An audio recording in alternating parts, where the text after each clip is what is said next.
If you're a podcast host, listen up, this one's for you. My name is Allie Jackson. I'm the host of Finding Mr. Height, a dating and relationship podcast that I've been doing for 4 years now, sharing my positive and practical approach to dating that's built on my own life experience. And I wanted to share another experience that I've had, my secret behind monetizing my show. It's called Red Circle, and I was just telling my colleague about how much I love their platform. With Red Circle, not only am I getting a seamless hosting experience, but I also love the support I receive in ad sales. It's not just typical ad sales either. It's targeted opportunities based on my show and my life. And the platform is super simple. You just set your preferences and Red Circle matches you with sponsors that align with your show. You can vet every opportunity and their platform gives you great analytics. More recently too, my Red Circle team has brought me opportunities outside of my podcast on social media to really augment the podcast partnerships, bring them full circle. I just can't recommend them enough. If you want to give it a try, go to redcircle.com to get your free trial. That's redcircle.com for a free trial.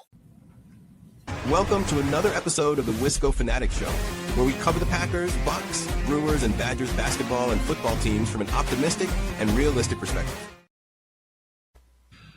Welcome back to another Wisco Fanatics Wednesday. Just want to say before we get started, last night we did our Milwaukee Brewers 2026 primer. It was an awesome show. Again, we appreciate everybody who stuck around for a whole hour and a half to listen to us talk about just going into the 2026 Brewers season. Again, I had a lot of fun. I think we got a lot of great information, a lot of great discussion. So please go check out our Milwaukee Brewers primer from yesterday. Get you ready for baseball. I'm going to try to listen to it 2 or 3 times between now and next Thursday, just because, like I said, there's so much good stuff in there. Jake and I had a lot of great conversations. We talked about the minor leaguers a lot of names that people have been bringing up a lot. So a lot of contextual information. Again, a lot of good stuff in that episode from yesterday, so go check that out. Today, we're talking just basketball. So this is only going to be our second last week before we are starting to infuse baseball into these shows. Yeah. So next week's going to be our last week without baseball until October. Yep. Well, that's exciting. So today we have 4 Bucks games. We're getting started a little bit early just because we want to talk about the games. Not that we're trying to skip over them, because, we're running out of Bucks basketball, and that's a bummer. Even though the season hasn't been what we wanted it to, it still means that there's no more Bucks basketball for this year, which is a bummer. But we want to spend some time having some of the contextual discussions before we bring in Mike to talk about the handful of Badgers basketball games that we have to discuss on that end as well before March Madness starts tomorrow. So let's start with Bucks and Heat. And Jake, what did you take away from that game from last Thursday?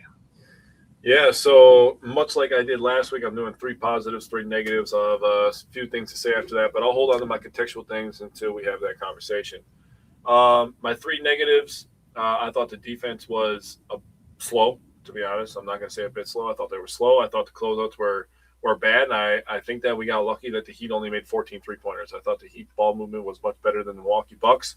And, I know they gave up a career high to blanking on his name, but he had 28 or 30 or something like that. He was going crazy on us, but only making 14 out of 41. I thought the Bucks were pretty lucky. In particular, the pick and roll defense was a major issue for me. It needs Pelle Larsson. Yeah, Pelle Larsson. Sorry. The pick and roll defense needs an absolute overhaul, in my opinion. It's been a problem the entire season. And I know that Doc talked about how he tried to change the defense multiple times. We have people in and out of the lineup or changing the lineup even when people are healthy. It's been a tough year for the Milwaukee Bucks. 2025, 2026 has been a tough one. Not that they didn't try, they didn't give effort, and we didn't have some fun moments, but the pick and roll defense is a major problem. My last thing that I wanted to talk about on the negative side is, yes, the Bucks kept it close. That was a little refreshing after last week's episode where we talked about the Bucks just getting absolutely manhandled in multiple games, but they couldn't close it out. And that's also been something that, has been a trend this season. Going back to last week, once again, there was a lot of times where the Bucks were competitive in first halves. They had a game like that this week as well. And then they just completely shit the bed in the second half. So for the Bucks to keep it close, have some errors in the fourth quarter where they couldn't, get over the hump and close this one out, kind of sucked. So talking about some positives, Giannis scored 30 points and he got downhill. He did his thing. He forced the issue. And the Bucks, when he was doing that, Now, I think they lacked identity overall in this game. They've lacked identity this entire season. But when he was getting downhill and forcing the issue, they kind of looked like they had something cooking. And it was like, okay, this was the vision. This was the vision, is Giannis getting downhill, giving you 30. He was 12 of 24 from the field, 0 for 2 from 3. So 12 of 22 and scoring 30 points is pretty good, in my opinion, especially for a guy who's not 100% and he still wants to play. That's going to be a discussion that we have to talk about. I thought Rollins was pretty good. And I thought that Bobby Portis was pretty good. That was my second positive, is Bobby and Rollins looked good together off the bench, I thought. I think that's a duo if they decide to keep Bobby. Now, we'll have some offseason talk here in about a month, I would say. About a month. I think it's somewhere around there. Maybe early May. Yeah, I think the season ends on like the 19th of April is what I'm trying to say. Yeah. So we'll probably give it a few weeks for some news to pass and stuff. But yeah. So, if they decide to keep Bobby, I think Rollins off the bench would be a better fit. Give him somebody to play with off the bench, and just let those be that a duo off the bench. And have Kevin Porter and Giannis be a duo as the starters. But again, that's contextual stuff we'll talk about later. And my third one, because it was it was tough for me to find some positives in this game. I was doing these as I was watching it live. The Bucks didn't get blown out. That's a positive for me. That's growth when you're going into what they've been doing lately. The Bucks didn't get blown out. So with that being said, the rotations were weird again. Yeah, and honestly, I don't think that's going to change. We'll talk about that too. But the trend, unfortunately, is the Bucks getting down early. Yeah. That trend, basically, if you take out the Pacers game, happened in 3 out of the 4 games this week. They got down 12 points in the first quarter. Giannis scored the first 8 points for the Bucks, and Miami was just pretty much wide open consistently. And I think that is more of a defensive scheme thing. And then I also think that that's a little bit of a player discipline / rotations thing, something that is not necessarily exclusive to this game, unfortunately. I texted Jake about one specific guy. I'm like, it's great that he can make shots, but he is useless on defense. And that's the guy who, when he sees the ball moved twice, isn't thinking about the ball potentially getting moved a third time, and then somebody's wide open. And we just cannot have that if we're going to be switching stuff. Either you need to be straight up man and you're going to take your chances off pick and rolls, or you're going to switch stuff, and then you need to make sure that you're rotating to the open guy. You can't just rotate once and think that you're done for the possession, because today's NBA, the ball moves too much for that. Sure does. It was good to see Taurean Prince get his first bucket in the second quarter. That's a feel-good story for the end of the season, if there is one. And then it just felt like so many times that the Bucks were able to get close. They get close, and then they give up a run. Like, they got the lead down to single digits a couple times in the second quarter. Giannis, again, scored 8 straight points to cut the game to 3. They tied the game at 51, and then the Heat went on an 8-0 run before half and made 2 threes coming out of the second half. Yep. Third quarter, they went an 11-2 run to cut the lead to 4, gave up a 5-0 run, right back to 9. They got the lead down to 5 or 6 multiple times in the fourth quarter, and I get that. I'm going to talk about it later because I literally have the stats in front of me. That the Bucks get no foul calls, and that's kind of how that went in the fourth quarter. Giannis missed a couple free throws. The Heat went on a 7-0 run after it was cut to a 2-point game. And then Giannis took a 3 late in the game that I don't think was a good shot. And he was asked about it after the game. Giannis said that he talked about taking the 3 was him seeing the Heat players continuing to step away from him, stepping back as he was coming up the floor, and that he doesn't regret taking shots, which is fine. And he said that taking it was him, quote, trusting himself and being aggressive, which I can live with to a point, but I also think that they had enough time to be like, hey, part of this season was built on you driving and having shooters surrounding you. And it's not to say that Giannis is never going to make a clutch three-pointer, because he has. But I do still feel that there are better players who could be taking that shot. And yes, you could argue that Giannis wide open is better than AJ Green contested, or Kyle Kuzma contested, who's shot the ball well in the last month or so from the three-point line. It's all preference-based. Personally, I think there are better options than the shot that Giannis took. But again, I also understand where Giannis is coming from. And it's not to say that I won't pick a side on stuff. It's really just about acknowledging the perspective. Yeah. So we go into the Hawks game, Bucks playing without Giannis because of the ankle sprain that he had in the Heat game. And they get down 9-2 in 3 minutes. They had some bad turnovers. They had 4 turnovers in the first 7 minutes of this game.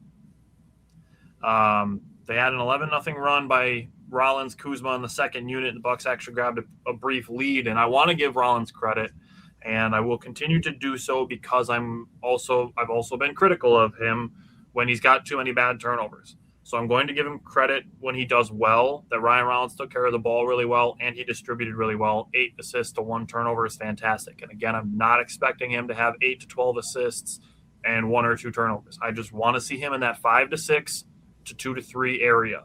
I want him around that 2.5 to 3 to 1 assist to turnover ratio. That's where I want to see my point guard. He was 8 of 11 from the field and 4 of 7 from the three-point line to finish with 22 points, 8 assists, 3 rebounds, and 2 blocks. That's him flowing, not forcing, something I talked about a lot this season with him and Bobby Portis. Bobby Portis this game was 5 for 15 from the field, and it's really close to me being like, just take all of his minutes and give him to Pete Nance. I'm really close to it, but when we get into kind of some of the contextual stuff, looking at the rest of the season, I'm going to say something about that as well. Bobby being 5 for 15, being 3 for 7 from three-point line, which is fine, which is good, but 2 for 8 on twos, and 1 of the 2 that he made was right at the rim. Essentially meaning he was 1 for 7 outside the restricted circle while allowing 10 of 17 from the field defensively. Whoa. That's why, like, I love Bobby Portis. I love what he's done for the team. I love that he's been here for years and that he's kind of embraced the culture and become part of the culture. But he's not helping us win basketball games. Nope.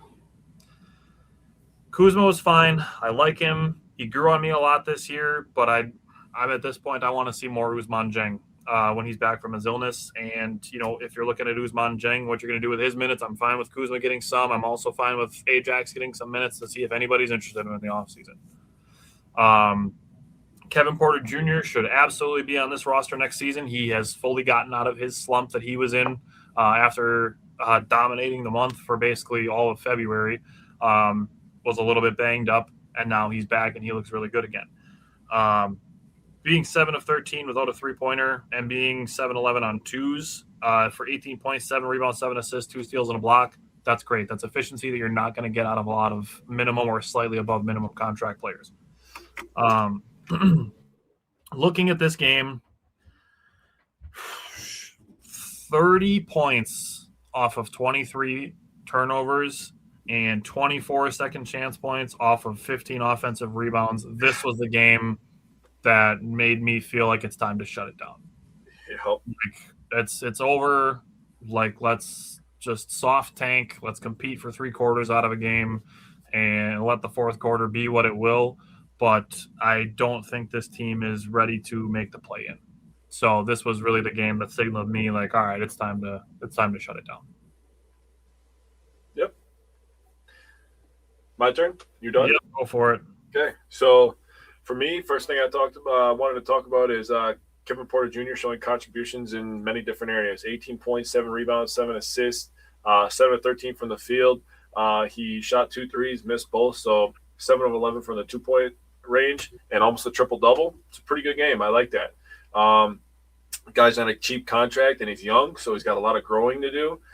Still a lot of potential, not even in his prime technically. So I like that.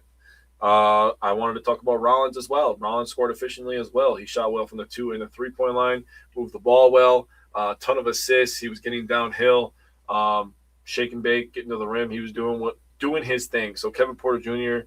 and Ryan Rollins looked really, really good in this one. And the last thing I wanted to talk about is the Bucks showed some good effort in the first half. Kind of a trend this month, but, you know, like you said, they took a brief lead there, and it went away. because I don't think the three-point shooting was up to par. If they shot the ball like they did in the last two games this week, in this game, I think they would have had a chance to win this game, actually. Just my takeaway. So my negatives, one is, yes, I want to talk about turnovers. Atlanta outscored us 30 to 14 in points off turnovers. That can't happen. You cannot have 24 assists and 23 turnovers and allow your opponent to have 29 assists and 13 turnovers. Not a recipe for success, fellas. Rebounding, we lost by 10 overall, 47 to 37, and that directly correlates to the offensive rebounds. Atlanta with 15 offensive rebounds, the Bucks with 5. So what that does is not only does it establish you as the more physical team, it cuts down your chance for second chance points. It allows them to get more second chance points on top of the turnovers. Those are two things that are the biggest takeaways from the season for me. Turnovers, rebounding. Yeah, and the other thing is like if you don't get defensive rebounds, that takes away fast break opportunities for you too. Rebounding and turnovers are the two biggest bugaboos of this Bucks team in 25 and 26. And number 3 is, goddamn, CJ McCollum likes playing the Bucks this year. Dude. Man. Guy scored 30 against us again, and also another triple-double for Jalen Johnson. So 23, 12, and 10 for him. But god damn it, man, we're allowing CJ McCollum to go crazy on us again. Just unacceptable in my opinion. And I totally agree. After watching this game, I just had a really deflating feeling of just like, what could have been with this team had they did the little things correctly all year. Yeah. All right, so we can jump into Sunday. Let's talk Bucks and Pacers. I'll give you first crack at the game that was actually enjoyable this week. Yeah, so I'll go with my 3 negatives and I'll go with the positives. So my first negative is effort was inconsistent. There was multiple runs given up to a bad team. That something that can't happen in my opinion. Effort is something that should not be questioned ever, ever, ever. In my eyes, in my book, whatever you want to call it, effort should never be questioned. Number 2 thing that I want to go over is perimeter defense needs to be better. Yes, I talked about multiple runs, but 123 total points to this Pacers team. Oh, my goodness. What are we doing? And I understand that Naismith was going crazy. He had a hot hand for a little bit, but 123 points to this Pacers team, You're talking like 90 points to the rest of this Pacers team. Seriously. Without Siakam. Again, unacceptable. And then I know you're seeing 134 points from the Bucks, and you're being like, "Wow, that's going to sound crazy when you say that execution was a problem." But there was some times where I was watching the Bucks offense, and I was just like, "Guys, that's got to be better." I know that the Bucks went crazy and shot a ton of threes and made a ton of threes, and that led to them scoring 134 points. But in my opinion, when I watched this game, I was like, "Dude, they could have had 150 in this game if they were playing together consistently for the entire game." So my positives is the Bucks did try to play team ball for a full 4 quarters. Agreed. That was nice to see. Got to give credit where it's due, right? So that was nice to see. My number 2 thing is the offense was very explosive and balanced, right? So again, they tried to share the ball. They took good shots. They made their open shots. So that's another thing. They haven't been doing that all year long. Again, go back to the Atlanta game. They had some shots from the 3-point line where I'm just like, how do you miss that? And then you fast forward to the Pacers game and they're just cashing them. I'm like, oh my goodness. All right, that's the Bucks, I guess. And then my last thing, I wanted to give the last spot for Giannis. Giannis was awesome. 31, 14, and 8, 11 of 22 from the field. It was really nice to see another prime Giannis game. I needed that in my life so badly, dude. It was a little sad watching him kind of twist his knee. His knee buckled a little bit after the nasty spin move and dunk. But with his game, he passed the Big O for the most 30, 10, and 5 games in NBA history. So congratulations to Giannis. You're absolutely a legend. You will always go down as the greatest Buck of all time until maybe we're lucky enough to get another guy like you. So, that's what I have. So, for me, it was you mentioned playing together for a full 4 quarters. I wrote in my notes that shocker that ball movement equals better offense. And it goes for both teams because, to be honest with you, the Pacers had 19 assists in the first half alone.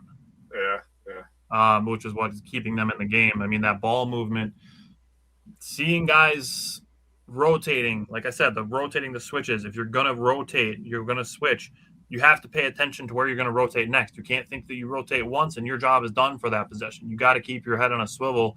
And the guys on offense are not going to stop moving because they want to score. Because that's obviously how you win basketball games, but scoring is fun. So guys will move around if it gives them an opportunity to score. Yeah. You have to want to defend. So that's going to be something I'm looking for in the offseason are willing defenders. It's not even necessarily like I need all the guys, like I need Caruso and I need Wemby and I need Dyson Daniels, and those are the 3 guys that I need this offseason because we need guys that can only play defense and that only want to do defense. Like, no, I just need willing defenders, guys like Ousmane Dieng, who didn't play in the Pacers game because he had an illness. But the other couple things that Bucks need to do defensively is to figure out how to combat long rebounds, tap outs, and stop fucking fouling 3-point shooters. Dude. Goddamn. Like, I talked about this. It's going to be on the Wisconsin Sports on the Go show with Trage tonight. That needs to be like a part of the summer program, whoever you bring in. You need to focus on when the shot goes up, when a guy's going up, you contest and you jump to the side of him. You can't contest straight up towards shooters anymore. Unfortunately, guys are jumping forward trying to draw that contact, which is a whole nother discussion of what that should be in the NBA. But the way it is, you have to jump and you have to keep your feet to the side of the shooter. Mm-hmm. So that's going to be something they have to figure out in the offseason as well. Was good to see the Bucks, like you said, moving the ball. 31 assists on 49 field goals is great. I'm very happy with that. AJ Green was back, 4 of 7 from 3. Obviously, he gives up some size, but it was good to see him playing really hard on defense, especially when he got switched on to some of the Pacers' big men. It's good to see that effort. Like you said, effort should never be questioned. Another game where Ryan Rollins was playing well downhill and distributing. He had 7 assists to 3 turnovers. I'm okay with that. That's above that 2-1. Again, I'd like it to be like 2.5. But I mean, if he had 7 assists and 2 turnovers, it's 3.5 to 1. That's great. I'm fine with that. Also shot well from the field again, being 8 of 12 from the field and 3 of 5 from the 3. 20 points, 7 assists, 2 rebounds, 3 steals. Great. Bobby Portis, he bounced back. He had a really bad game against Atlanta, really good game against Indy. He was 11 of 21 from the field and 6 of 11 from 3, which is super fun to watch when it goes well. He had 29 points, 10 rebounds, 3 assists, and 2 steals. That's awesome. Taurean Prince had 13 points off the bench. Good for him. He was going pretty well in the third quarter. Kyle Kuzma gave the Bucks 8 assists out of the 31 that they had. Like, there's good things that the Bucks can do against bad teams. Like, the vision shows in some of these games. Yep. So I don't think that the Bucks need to completely tear it down and rebuild in the offseason. I think they need to kind of retool, make a couple changes, get another big piece, and make a coaching change, and they're ready to go, in my opinion. Yeah, never mind. I want to get into the contextual stuff, but I'm holding on. We'll finish this. We'll run through the Cavs game quick, and then let's talk. Yeah. The Bucks didn't turn the ball over too much, only 9 turnovers, allowed 13 points off turnovers. That's fine. They gave up 15-second chance points. That's really the cap of where I want them to be at, but it's fine. The Bucks did turn 19 Indiana turnovers into 27 points, so that is fantastic. We did see Giannis go to the locker room at the beginning of the fourth quarter. He wanted to come back in. He was talking a lot to the trainers. He came back to the bench, but the Bucks already did have a double-digit lead, so he didn't come back into the game. That is going to be one of the things that we talk about in a minute. But let's run through this Cavs game. Again, first quarter, down by 13. Cavs ended the game the quarter on a 12-4 run. It's annoying. But they outscored the Cavs by 14 in the second quarter. Got super hot from the three-point line, which was great. The Bucks finished 20 of 45 from 3, which is very good. That's 44.4%. I will take that literally every single game. The balanced scoring was back in this game. They had 5 guys with 8+ points in the first half. Finished with multiple guys in double figures. Ousmane Dieng is a sniper. He was 5 for 8 on threes, and he hit. It felt like all 5 of his threes came in a different way. Like he hit some catch and shoot. He hit a catch, pump fake, 1 dribble shot. He hit a couple step backs. Like his range for how he can make threes. Like we've seen him do the no dip, just catch and flick threes. Like he's got it in his bag. He's got a bag when it comes to shooting threes, and he can put the ball on the floor. He's a decent passer and a willing defender. I want Ousmane Dieng to be focal point of everything the Bucks are doing this summer. And I want him to be able to be at a point where you put him at the starting small forward position next year and you say, that dude is one of our key pieces. Dude, he should be getting 35 minutes a game the rest of the season. Agreed. Kevin Porter Jr. is needed on this roster this season and next season. He was 8 of 15 from the field again, 8 for 8 from the free throw line, 25 points, 3 rebounds, 10 assists, 2 blocks, and only 1 turnover. Those guys don't grow on trees. No. He is a true point guard and a guy who can get you a bucket and a willing defender. Yes. Only 9 points off turnovers allowed. That's good. 18 second chance points is a little high, but it's not insurmountable. They were outscored 56-34 in the paint. That does not feel good. We get to the fourth quarter, also known as the free throw quarter. And you look at it, Cavaliers had 15 free throws in the fourth quarter. They made 13 of them. That was a third of their fourth quarter points. And then you look at, the Bucks shot 14 free throws in the fourth quarter. That's great. It was basically even. The Cavaliers shot 34 free throws. The Bucks shot 17. Cavaliers averaged about 6 free throws a quarter going into the fourth and then shot 15. The Bucks averaged 1 free throw per quarter and then shot 14. 34-17 in free throws. The Bucks are the worst officiated team in basketball, and it's not particularly close in my mind. Yeah. Seeing Dennis Schroeder on 1 foot, leaning to his left, a blocking call that should have been an and 1 for Kevin Porter Jr. turns into an offensive foul on a challenge. I don't understand how that's ruled a block on the floor, looked at, and then overturned as indisputable evidence that that's a charge. And Kevin Porter Jr. had already gathered the ball. The Bucks are the worst officiated team in the NBA. The Bucks are 29th in free throw attempts in the NBA. The only team that is below them is Boston, who are 3rd in the NBA in three-point attempts. The Celtics don't really attack the rim. They play from the outside in. The Bucks have plenty of guys who go downhill. Kevin Porter Jr., Kyle Kuzma, Giannis when he's healthy, Ryan Rollins at times, Jericho Sims lives in the paint. The Bucks. There's no reason the Bucks should be shooting 19 free throws a game on average. And the Celtics play much better defense. They get runouts. That's how they score in the paint. That's fair too. But I mean, for the Bucks to be 29th in free throws with the amount of guys that they have playing downhill is just ridiculous in my mind. I agree.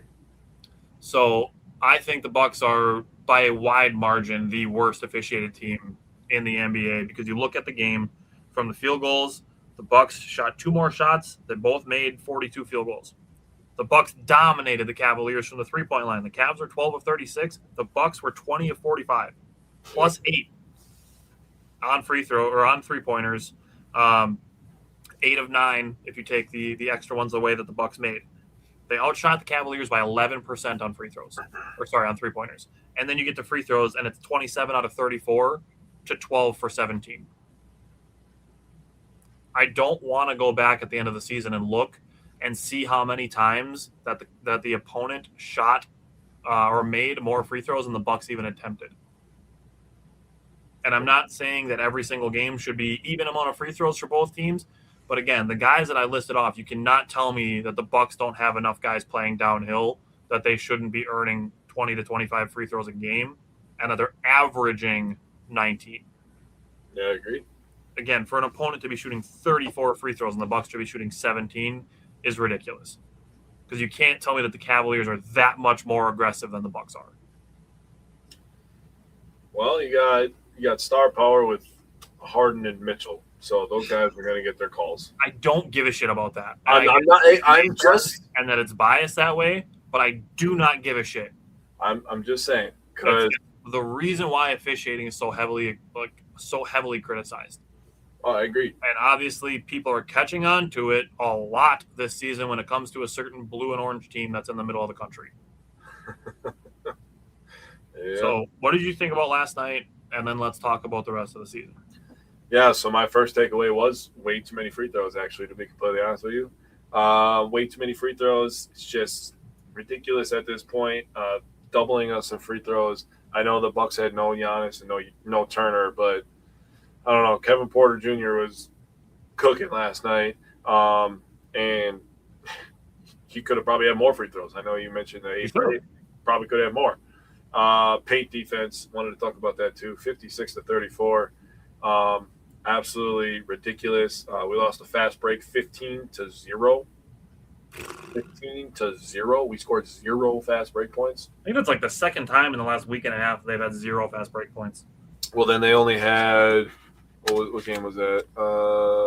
The Hawks game. They only had 2 fast break points. So I mean, the fast break is just inconsistent.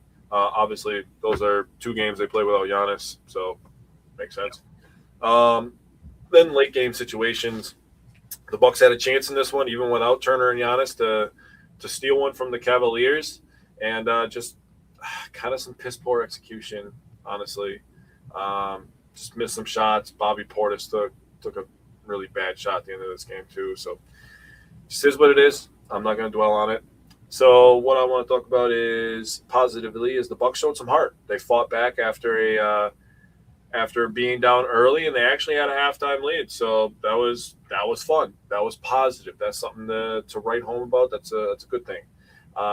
Because they were able to do that is because of back-to-back games where they got good shots and they made their open shots. So that's 2 games where the offense is kind of cooking a little bit, and they got things going. And one of the main reasons for that is my third and final positive takeaway is Kevin Porter Jr. I cannot talk enough good stuff about how this guy is playing this year. When healthy and on the floor, he is an absolute game changer. When you want to do, like in baseball, they do like defensive run saves or like, weighted value of like pitches and stuff like that. They have all these advanced metrics. If you want to take Kevin Porter Jr.'s like impact compared to his contract, far and away the best contract in the NBA, dude. I don't even think that's close. Like, you cannot show me another contract as small as his and show me a guy that can give you a 25 and 10, dude. I would say outside of like rookie deals, but yes, I get what you're saying. Yeah. I mean, he's on his second contract, so right. Or third contract. He got a big deal with the Rockets that got like nullified, right? Because something like that. So the guy on his third contract getting paid that little, making that impact is insane. So yeah, that's all I had to take away from there. Oh my God, the 2 people I hate the most, and I know hate is a strong word, but the 2 people I hate the most in the NBA on the same team, Dennis Schroeder and James Harden. I was like, puke! I don't want to look at these idiots. Yeah, I can't stand Dennis Schroeder, dude. I'm so happy that he fumbled. And James Harden is probably my least favorite player ever. That dude's a cancer. As soon as he got traded to the Cavaliers, I'm like, well, they're not winning the title. Oh, dude, yeah. And what did I text you last night? I was like, this Cavs team is not as good as their fans probably think they are. They're not. I'm sorry, they're not. No, I agree. They're a second-round exit in my mind. Oh, yeah. I would take They're not beating the Celtics or the Knicks. Or the Pistons, for that matter. I would take the Pistons, yep. I would take all those teams. And I'd take the Raptors over them. The Raptors, yeah, they have a lot of size. They're physical. The way the Hawks are playing right now, I would take the Hawks over the Cavs, dude. 10 straight. Hard to argue right now. That'd be interesting. Fair. Okay. So the Bucks have 14 games left. 8 of them are on the road, including the 3 that we'll have next week. We're going to have Utah, Phoenix, and the Clippers. Those are going to be the 3 games we have next week. So some of the context stuff. I know I mentioned Doc Rivers and a potential coaching change, and you wanted to jump in and say something about that. So I figured I'd give you back the mic and let you say what you wanted to say about that before we talk about one other thing. Just, my God, dude. At this point in the season, Doc, and I know that it's already come out that you're going to retire, please, for the love of God, try to set us up for next year. Like, just start stripping minutes from some people. Jang should be playing 35 minutes. Pete Nance should be exclusively in the lineup. Stop moving AJ Green all over the place. The guy can't get comfortable anywhere. You're putting him at the 2. You're putting him at the 3. He's starting. He's on the bench. I get it. You're trying to win. We're 12 games under 500 at this point, dude. 1 more loss, and we're guaranteed 500. 2 more losses, we're guaranteed losing season. Just put your people in and just let it ride, dude. Let's just see what happens. Give these guys minutes. Kevin Porter Jr., Ryan Rollins, Nance, Jang, Green. I mean, I like Kuzma. I would be okay if Kuzma comes back next year. He is a willing defender if that's, and I agree with you. Kuzma's a willing defender. He can move the ball. He can finish in the paint, and he's become a pretty good three-point shooter. I understand his contract is massive, and a guy that could be used to swing another guy over here. But I would be okay if they keep Kuzma next year. The guy that needs to leave, and again, I am going to sound redundant to you. I love Bobby. It's time.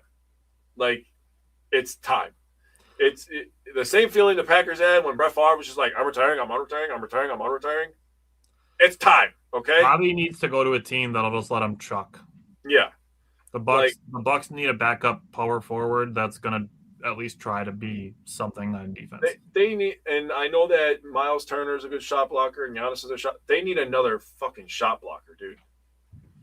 And Sims is, for a guy who can jump as high as him, he just doesn't have the defensive ability to be a shot blocker. Obviously, he's more of a switchable defender and a rebounder than a shot blocker, like a rim protector. Agreed. They need another shot blocker off the bench that could alter shots and force Kevin Porter Jr. to get into the fast break, force Ryan Rollins to get in the fast break. So that is just my piece on the coaching. Whoever they get, and I'm 100% on board with you, they need a younger guy because they need some new, fresh ideas, man. Yep.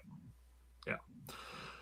So I hear what you're saying on the Doc thing, and I talked myself in a circle into acknowledging the other perspective that you could either give Bobby and Kuzma 0 minutes because they're not in your long-term plans, or you give them 30 minutes a game and you say ball out, raise your trade value.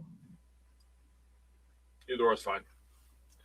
I do still agree with you that regardless, Ousmane Dieng should be playing 30, 35 minutes a game, and Pete Nance should probably be playing 30 minutes a game. What you do outside of that, I don't think, and I looked at the minute totals from the Cavaliers game last night, I don't think anybody this season is going to top 35 minutes in a game. No, I don't think so either. I mean, and if 40, I'd be cool with that too. And I don't think Giannis should play another game this season. And I get that he's going to be pushing back, and Eric Name reported it today that Giannis and the Bucks are kind of butting heads on that. And unfortunately, I side with the Bucks on this. And it's to protect Giannis from himself because he's played twice in the last week and come down with 2 different leg injuries than the already nagging leg injury that he's had. Yep. He's twisted his ankle and twisted his ankle / hyperextended his knee both in the last week. Dude, I don't care about these last 14 games as much as I care about the next 82 that will follow that. Yeah. Like, I get that you want to be on the court, and I love that about you. But, dude, Giannis, it's time to focus on next season and shut it down. Yeah. And if he gets to a point where he is, say, 100% and he wants to play, it should be 25 minutes or less. And I think that's maybe a compromise they can make is they can say, okay, if the training staff okays it, you can play 25 minutes or less, but you're not getting back to a full workload this season because it is not worth the risk. I 100% agree with that. Yeah, I wanted to have that conversation. And I don't want that to be the thing that ends up making Giannis actually request a trade. But I do think that the Bucks should hold serve on that they need to be firm about it, because whether or not they're going to keep him or trade him in this summer, both of those things are hurt if Giannis gets hurt. Yeah, the trade value obviously goes down if he's all banged up, right? Nobody's going to want damaged goods. So, I agree with you on the Bucks need to just stand firm and tell them, like, hey, we're trying to help you here. We care about you as a person. Like, you know, and I'm not trying to, like, get too personal, but, like, Giannis, you got a family at home, man. Like, you got a bunch of kids over there. Like, you got to be able to play with them. You can't be all nicked up and bruised. Like, I know you're used to being, hurt, but you're injured right now, and that's 2 different things. And again, like, I've said it a bunch of times this season, those calf injuries, those calf strains, they precede Achilles tears so often. You've literally seen it happen to one of your teammates last season. You saw it happen to him in the playoffs. That's not what I want for Giannis this season next year. And it's a little bit messed up to say it, that I do think if something like that were to happen, that it pretty much guarantees that Giannis is a Buck for the rest of his life, because I think the Bucks will probably still offer him that Supermax in October. Oh, 100%. So, there's that, which, I don't want that to be the reason that he signs it, but because that means that we're going without Giannis next year too. But I want to, like I said, I want to see Giannis for 82 games next season, not for the last 14 of this season. Okay. All righty. We're going to switch over to the Badgers. We're going to bring Mike in. We got 3 Badger games to talk about this week. So we're going to hit the transition and get into some Badgers.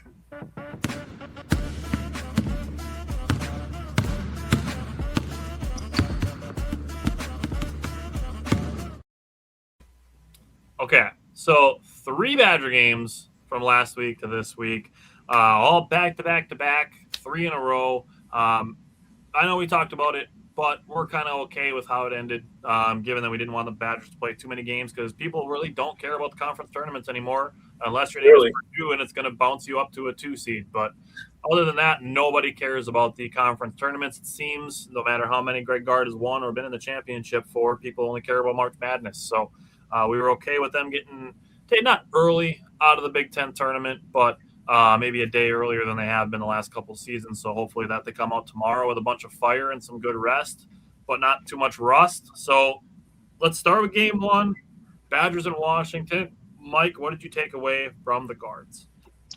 Yeah, boys, good to be back, obviously. Yeah, I guess going into this first game, right, the biggest question is, like, how are these guys really going to look without Nolan Winter? That's going to be the $1 million question going into this. It kind of is tomorrow, too, given if he's not 100% or not. But, I mean, for the most part, I think that overall the team played very, very well. And, diving into this first game with Nick Boyd, he set the tone along with John Blackwell to get things going, I would say, for the most part in this Washington game. In 37 minutes, he got 23 points, 8 of 15 shooting, 5 of 6 from 3, which is great because he couldn't necessarily get downhill all the time in this game. Washington, I think, made adjustments after their first meeting. They did a really good job trying to pack in the paint a little bit when he was trying to get to the cup. So kudos to that. But Nick Boyd found other ways to be relevant, so as he always does. 5 of 6 from 3, though. 3 rebounds, 9 assists, which is great. To 2 turnovers, which with the ratio, we will still take that all day. And with 1 steal. Basically, he, like I said, kind of reiterated, he was a conductor, specifically right in the beginning of this game, which is what you love to see, especially with a guy like John Blackwell, who's definitely coming in his stride now as we get into the NCAA tournament as well. Tyler's obviously going to talk about him. But I will say, him and JB, when they controlled the first part in the first half specifically, they scored 29 of the first 40 points, those 2 combined, which was incredible to see, especially with John Blackwell, because there were a lot of questions from, outside fans, coming from that West Coast trip, from Oregon specifically, and even Washington the first time, how he was looking. So with the combination of him and Nick Boyd in this Washington game, I think that answered a lot of questions as to, oh yeah, he's back, Nick Boyd's back, and we're ready to go. But, team takeaways too, 19 assists in this game, great distribution. Obviously, set guys up, as I reiterated with Nick Boyd with 9 assists, great to see. Then the obvious point, it was a great first half. Second half, I think we kind of took our foot off the gas a little bit. I think that's a fair point to say. But I also want to give credit to Heinz Steinbach for Washington. He was fantastic in this game. A lottery pick. Yeah, I mean, and we did give up 20 offensive rebounds too. It's the most we've given up all year. But I am going to counter that a little bit because I think this is literally our first or maybe second game when we haven't had Nolan Winter in our starting lineup. So that doesn't just affect our big man. That also affects with what we want to do, how we want to do things, defensively as well as a whole. So it was good to get a game like this, I think, out of the way against a team like Washington. Don't want to trash them at all too much. But I think it was a good example of how we can look, going forward if we have to go without Nolan Winter any more given point in time, whether that's in the tournament or beyond. And, that's about it. Hayden Jones did get 10 minutes, had 3 points. He had a very nice and one in that first half. But, I mean, overall, I'll take a win all day, no matter how ugly it can turn into, specifically in the second half. But, we're moving on. Yeah, like you said, that second half, there was a 21-6 Washington run that occurred in about 6 minutes. And the Badgers got outscored 36-24 in the paint, 20-9 in second chance points. But Badgers didn't turn the ball over. The Badgers are now 20-2 when they have 6 or fewer turnovers, and they're 8-0 when John Blackwell and Nick Boyd score 20-plus points. Oh, yeah. So John Blackwell opened the game with a 3. He scored 13 points in the first half, got himself some clean mid-range looks, which is something that I've been looking for him for the last couple of weeks. His first bucket of the second half was a beautiful up and under layup, followed by another mid-range, another layup, and a 3. He was scoring at all 3 levels against Washington. He got a tough late bucket, had 31 points, a new Big Ten tourney record for the Badgers. The previous was 32 by John Tonje versus Michigan State, and that record did not last much more than 24 hours. And then 10 rebounds, 2 assists, and 2 steals to go with. Andrew Rohde had 2 early misses from 3, 2 early fouls. No scoring all game. Steps up with 8 seconds left and buries both of a 1-and-1 at the free throw line. So that's something where, he was 0 for 3 from the 3-point line, but he gets fouled late in the game and knocks down both of his free throws. That's a next level way to stay locked in. So I give Rohde a lot of credit for that. To go with his rebound, his 1 steal, and 4 assists.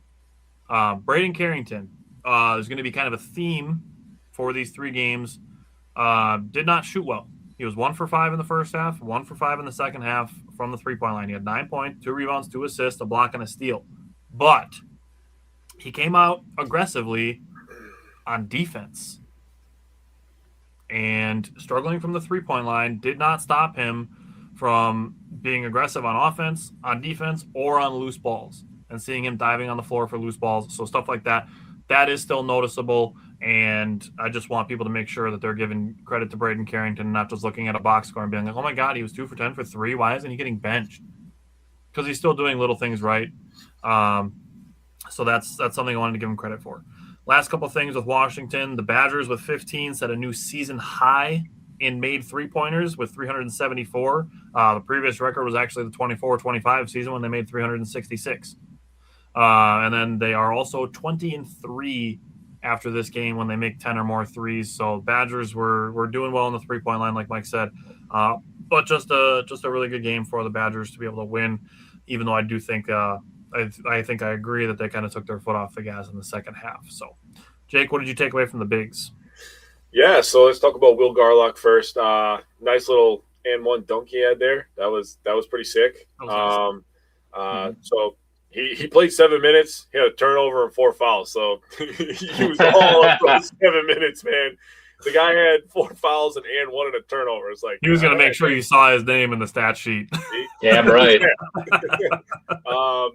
To Steinenbach, he was just causing havoc everywhere, forcing issues, rebounding. Really, he had 16 by himself.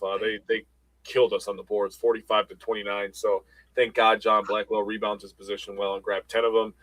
Now talking about Austin Rapp, this was an eye opener for Austin Rapp. He was like, oh, physicality, oh, and he got pushed around a little bit in this one. He struggled from the field as well, 1 for 5 from the field. All of his field goal attempts for 3-pointers. He grabbed 3 rebounds and only scored 3 points. That 1 3-pointer that he made. And then Billy Auskis, wanted to end on him for a specific reason. He scored 8 points, had 9 rebounds. His assignment was Steinenbach. I'm going to give him some credit after this game, but my guy, you could have moonwalked to the fucking rim, dude. You could have did a backflip if you wanted to, as long as you land on both feet at one time. You are lucky that Rohde saved your ass, dude. That was a learning moment. Yeah. I was screaming. I was like, no, what are you doing, bro? I said, if anything, if you're going to keep the ball and you're not going to make a shot in that situation, at least dribble to the opposite corner where there's no defenders instead of passing it back to Andrew Rohde where there's 3 guys standing around him ready to foul him. That would have probably been the only thing more annoying than what he did is dribbling past the rim. I would have been like, what in the hell are you doing, guy? At least I would have chewed clock, though. Yeah. But passing the ball away from the rim when there were 2 points there just waiting for him. I was like, yo, dude, this did not have to be stressful. I was like, Jesus Christ, dude. But, yeah, other than that, I mean, good win for the Badgers, honestly. But to be able to take your foot off the gas and then re-lock in, that's a skill that is going to be needed in this tournament. All right, so keep going, Jake. Talk about the bigs from the Illinois game. The rebounding was worlds better. The physicality was in another universe. Agreed. And it just goes to show how this team can play up to competition and down to competition. So it does make me a little nervous for tomorrow, but I will say this. I'm not trying to take your thunder, Mikey, but I think we're going to get a pissed off Nick Boyd again for being left off some All-American. Oh, man. Wasn't even an honorable mention, bro? Yeah. Oh, yeah. I hope they're all sending him the press clippings. I'm hoping he's got a locker full of them. I'm hoping he's got a locker full of them. I think he likes being the villain, which is a problem. Oh, he does. For High Point tomorrow. That is a problem. I think they're going to be pissed off that he was left off the list. I think John Blackwell is going to be pissed about that, and I think they're going to be pissed that they got sent out west and have to play an early game again. Yeah. I think all of those things are going to add up to a positive for the Badgers. High Point can shoot as many three-pointers as they want because if you're going to take bad shots, we're going to take those same shots, but we're going to fucking make them. That's all I got to say about tomorrow's game. 1 through 5, by the way. Yeah. I'll be addressing that later. Yeah, for sure. So Biliauskas, much better game. I know statistically he was technically worse, but he actually had 4 assists, so he was moving the ball well. Setting very good screens in this game is something I wanted to point out. Austin Rapp, he struggled from the field, but he was like, only 3 rebounds, physicality. He said, okay, 9 rebounds against Illinois, and all of them were necessary. Love to see that. Garlick only got 4 minutes in this one, so he's only able to get 2 fouls. So shout out to Will Garlick, 2 fouls in 4 minutes. But overall, the Badgers played really well from the big man perspective. Physicality-wise, they answered the bell, which was something that I was really looking at when I was watching this game. I was like, all right, they're not getting shoved around. Austin Rapp is throwing his body in there. I like to see that. And I agree on the physicality. I actually have it written as like a bracket for both Andrew Rohde and Braden Carrington that they were both competing hard on defense, but getting let down by officiating a little bit. Yeah. Some phantom calls in this game, and I'm sure Mike would have it in his notes that Nick Boyd got called for a foul for Keaton Wagler falling down, just literally just missing a step, and Nick Boyd standing there getting called for a foul, And it's crazy that there were Illinois fans thinking that the Badgers had the better end of officiating because outside the last 8 minutes or so, it was awful the way that this game was officiated. So it evened out in the last 8 minutes in the overtime, but there were some horrible calls that Illinois got in their favor. And this was essentially another home game for Illinois. No shit, too. So we 100% at home. And we still got a 5 seed, dude. What the fuck? Yeah. So looking at Rohde and Carrington again, cold with not a lot of playing time in the second half. He only played 15 minutes total. In overtime, missed a free throw. I mean, it is what it is. He was 0 for 4 from the three-point line, but he worked hard on defense. And same thing goes for Rohde. He had in the first half had a really great offensive rebound that he caught and whipped out to Austin Rapp for a 3. That was for Austin Rapp. He only made one of his threes. He was 1 for 8 from the field. I think, too, he's another guy who gets downhill and he can get to the rim, but he struggles finishing. I think once in a while he gets fouled and doesn't get a call for it, but I think that's something he could be better at. But 1 for 6 from the three-point line. I need Rohde to have like a 4 for 6 game from the three-point line when the Badgers are in the Sweet 16 to help send them to the Elite 8, and you look down and you're like, damn, Andrew Rohde had 16 points? Come on. I need that. Come on, we need it. And then I just got to say, he was tasked with face guarding Keaton Wagler in the second half, and he worked his ass off on defense. So credit needs to be given there, and then I'm going to take it all the way for a really, really bad turnover with 8 seconds left in overtime. And then I'm going to give it all back. Maybe keep a smidge away from him.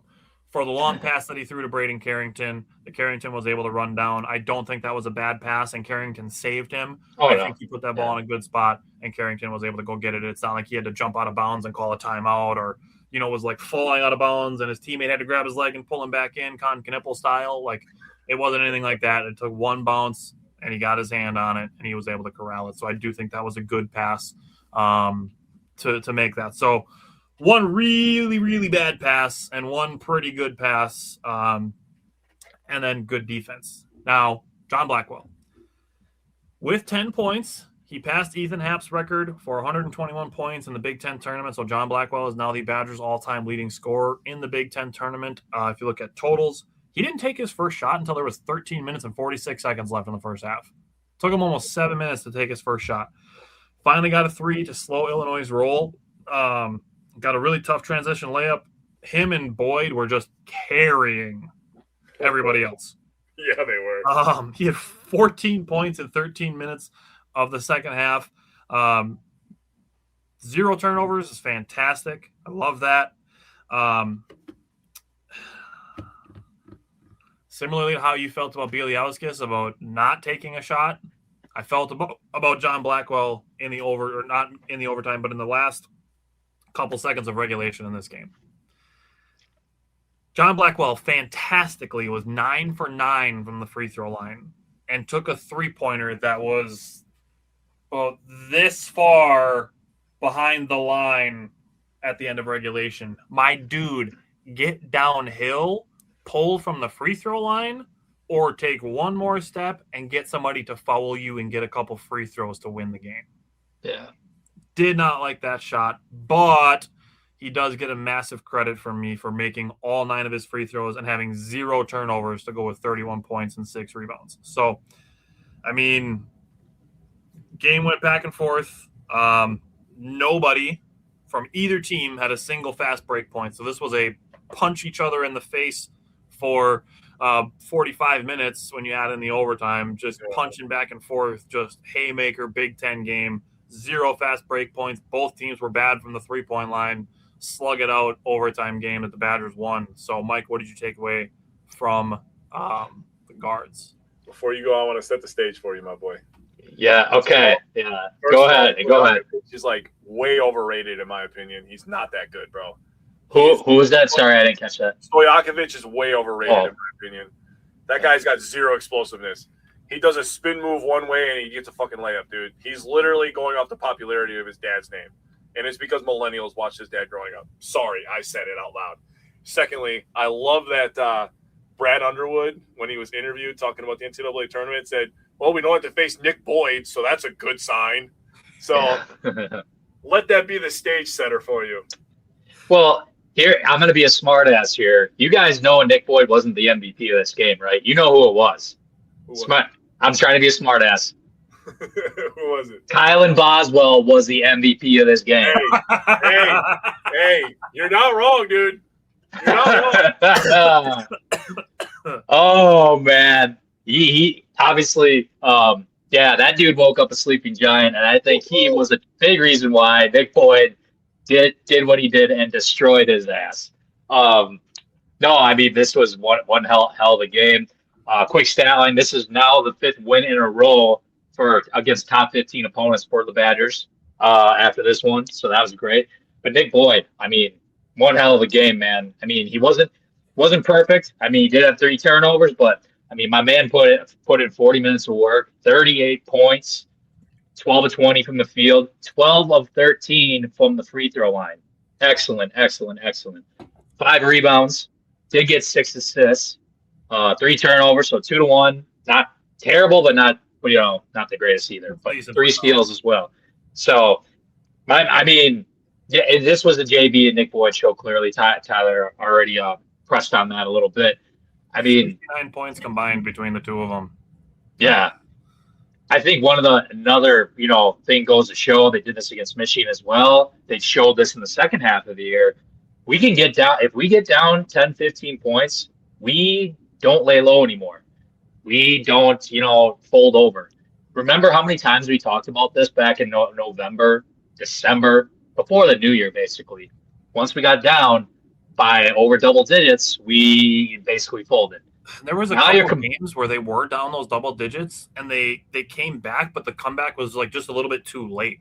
Like it happens where it's like a little bit earlier in the second half with like 10, 11 minutes left. And then they're like, shit, we got to lock back in, and not like 4 to 6 minutes left. Like the TCU game was the one where I was like, okay, they were able to make a comeback, and it was a closer game than it appeared to be for most of the second half. But the comeback attempt was just a little bit too late. I think that's the difference, what you're talking about. Yeah. I mean, you think about that, you think about BYU, you think about Nebraska, where like that game was pretty much over from 10 minutes into that game. But no, I think, yeah, obviously there's some point with this team. They just don't quit, especially in these last two games. But for example, Illinois goes up 60-45 in the second half. Nick Boyd and John Blackwell scored the next 27 points. Yeah, like that's nuts. And I guess going back to Nick Boyd, I definitely skipped this point. I'm sorry. Once him and Boswell got into it, it was game on, right? I mean, Nick Boyd then would go on to either score or assist on the next 10 points at the beginning of that game. So fast forward. I mean, yeah, obviously, like Nick Boyd did not want to. This is a guy. I'm gonna say it again. It's gonna help this weekend too when we get past Arkansas and High Point. But Nick Boyd, he's the reason why we go and get a guy like this with this experience. I keep harping on this.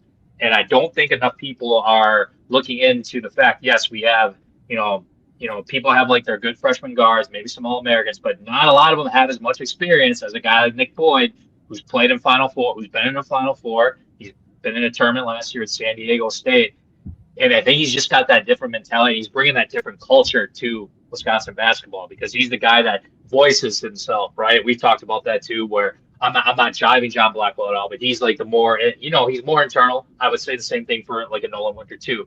But when you have a guy like Boyd who's more vocal, he wants to get the crowd into it and stuff like that. Granted, sometimes he screws up immediately after he does that on defense, but he makes up for it for the most part.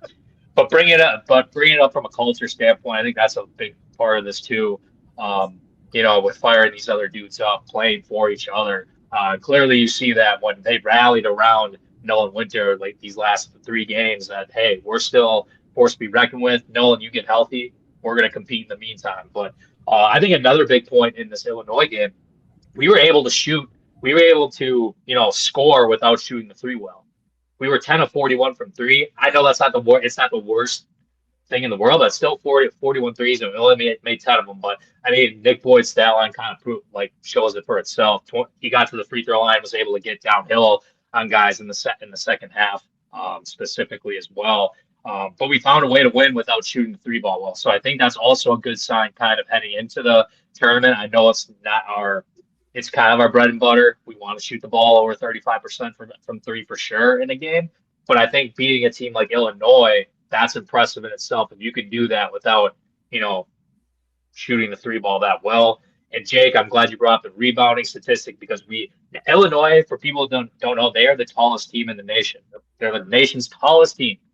And we still found a way without Nolan Winter being in the damn game. We out-rebounded them 37-36, I believe it was. So they're just finding different ways to win, which is great. After this game, it's like, shit, bring on Michigan, right? It's like we might as well win the whole goddamn thing since we won. So, yeah. Kudos to Nick Boyd. And he broke John Blackwell's record, too, which lasted 24 hours, as Tyler said. But then in the press conference or with the Big Ten analysts, JB was like, hey, records are meant to be broken. So he's all for it. So that was a great, nice little sign off there. But, yeah. They set a new record together also. It was the first time that they had a Badgers duo score 30-plus since 1968. Yeah, that's insane. Before my dad was born. My dad. And Tyler calls me old. You are old, but all right, let's run through the Michigan game. Michael, I'll let you stick with the guards going into Michigan. What did you take away from the Big Ten tournament semifinals loss? Yeah, I'm going to give props to Michigan for sure, specifically on Nick Boyd. They definitely disrupted him quite a bit.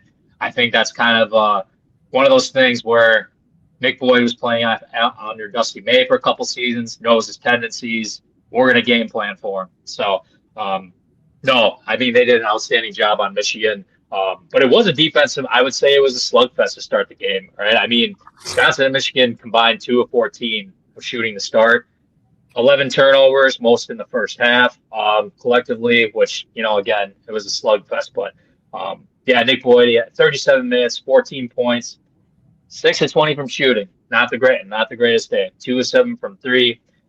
Did get 5 rebounds, 5 assists, only 1 turnover, which is great, and 5 steals. So he was still making a huge impact in other areas. But I'm going to give a lot of credit to Michigan, borderline #1 team in the country. They definitely, stop Nick Boyd, I would say, for the most part, in comparison to what he has been doing for most of the year. But he did have his clutch moments, right?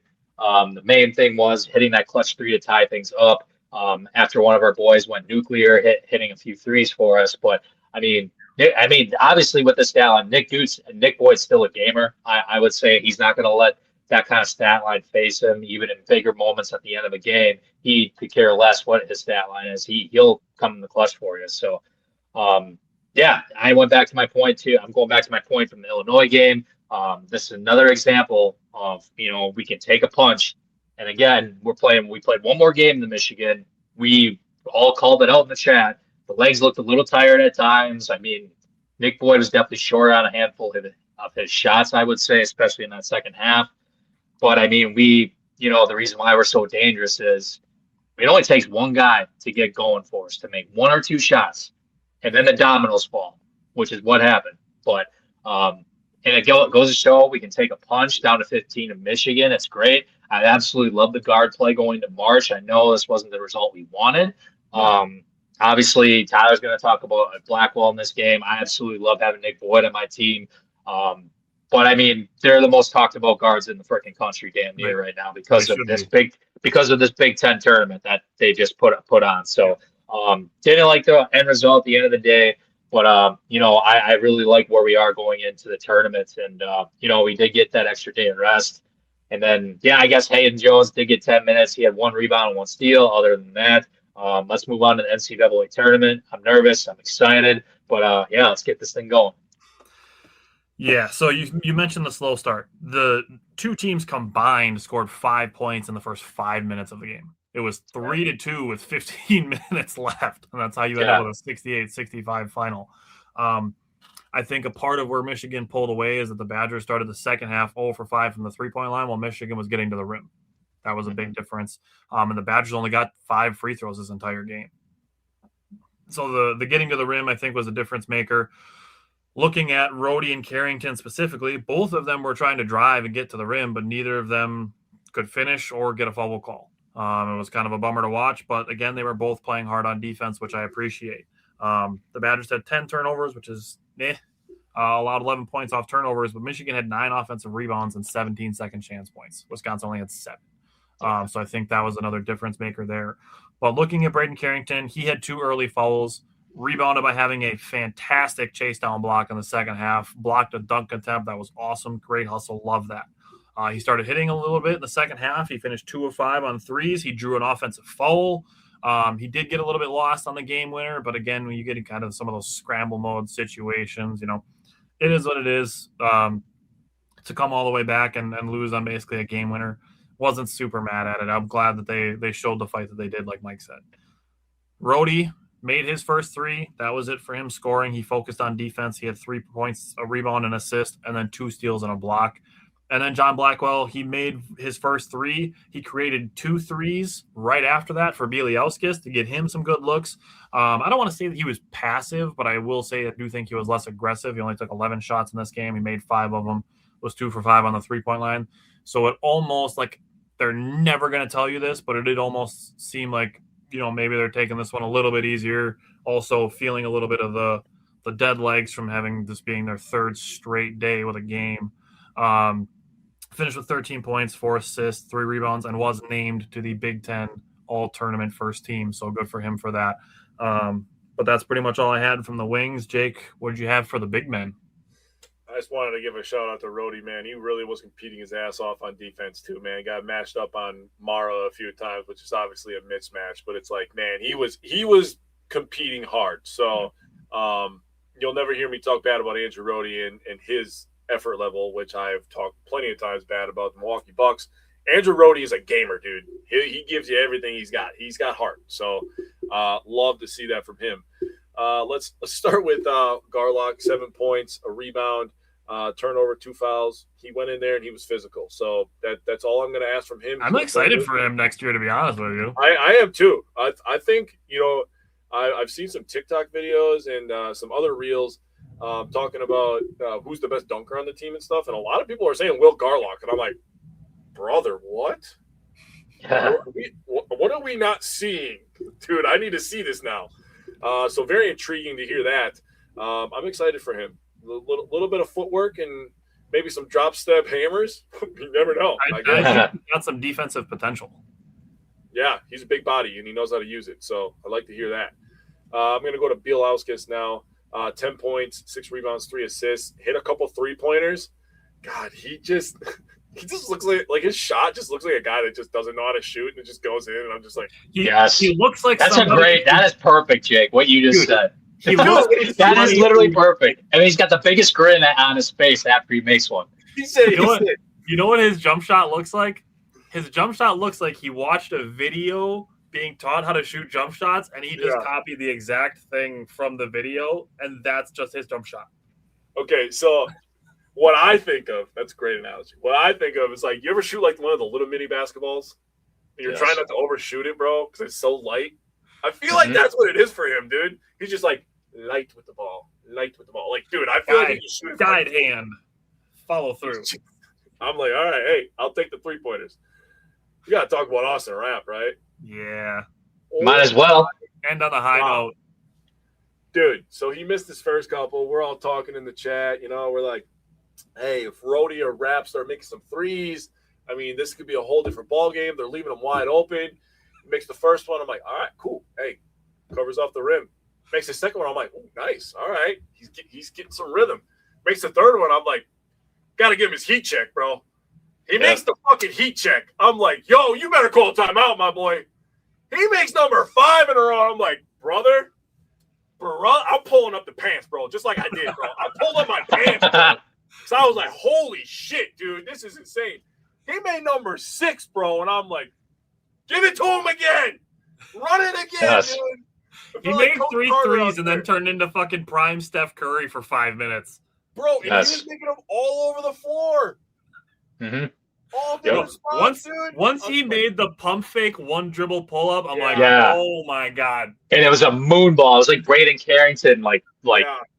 I mean, that one was good, but I think the one that he made in the corner, because I think that he actually aimed that one. If you watch that one again, the one in the he was trying. He was like fake. He was one of. I think he like drew the defender off like guard a little bit because he did like a fake pass but he had the ball literally. Probably had to shift it maybe a couple inches, but it was a quick release. It was beautiful. The one from the corner, when that went in, I think that was his 5th straight. I was just like, oh, yeah, dude. He is unconscious right now. I don't even remember what the announcer said. Something about out of this world or something, but I was just like, I couldn't even hear it because I was screaming so loud. Yeah, he said on another planet. My TV was set at like 55 because I was starting to get into the game, dude. Because I started turning it up stuff. I'm telling you, I stood up, started pulling the pants up. They were up to my knees, and I'm just like, holy shit, going crazy, dude. Like, yeah, that was fun. That was a lot of fun. So Austin Rapp, if you could bring that shooting touch over the next couple of weeks, you know, can we get Braden Carrington going a little bit here? Badgers, and what did I tell you guys? They're going to make the Badgers a fucking 5 seed. I'm sorry for cussing. They're going to make the Badgers a fucking 5 seed because they want to call them a Cinderella. It's bullshit. I'm sorry. They got screwed. Yeah. I said to you guys, I'm like, I think if the Badgers win 2 out of 3 of the Oregon, Ohio State, and USC losses, that they could have had Purdue's 2 seed. Purdue being an 8-loss 2 seed to me is wild. Dude, uncalled for, dude. Just Braden Smith, they're just like, oh, we love Braden Smith. Get the fuck out of here with this shit. Sorry. Not sorry. One for him and one for Fletcher Lawyer. So the Badgers do play tomorrow against High Point, and then if they win, they would play the winner of Arkansas, and whoever Arkansas is going to beat 90-65. Just because Arkansas is another high-scoring team. So that's where we're going to be. In my mind, it's going to be between High Point and Arkansas, should the Badgers make it to Saturday. It's going to be the first team to 90 wins in both of those games. So is there anything else you guys want to say? Looking forward to the tournament starting tomorrow, but I'm ready for it, and hopefully this is the year that the Badgers break the Sweet 16 curse. You go first, then I want something to say. You want it? All right, cool. Yeah, I mean, there's definitely a couple questions coming into this, right? Again, I kind of touched about it in the beginning of the show. Nolan Winter, he is going to play, but I'm curious to know is he really 100%? Can he actually go 30 minutes against in a game, I meant to say. So that's something we obviously will be monitoring. Hopefully he's damn like 80, 90% at least, but ankle sprains freaking suck. But no, this High Point team's interesting. I mean, they have no quad 1 wins or losses. They have 2 quad 2 losses, and they have they won like all their quad 3 games, and they're 6 or 7-0. So no, they're not battle tested, but these guys did average 90 points in a game. They do have a lot of grad students and seniors on this team. So they do, there's a lot of guys that do have experience from other schools for the most part that do bring that experience. And when you have playing a team that has won 14 consecutive games, even with questionable competition, it's something that you do have to respect as an opponent. So I hope you're confident. Yeah, exactly. So, but as far as, play style goes, I mean, kind of similar somewhat to what the Badgers like to do. They shoot a lot of threes.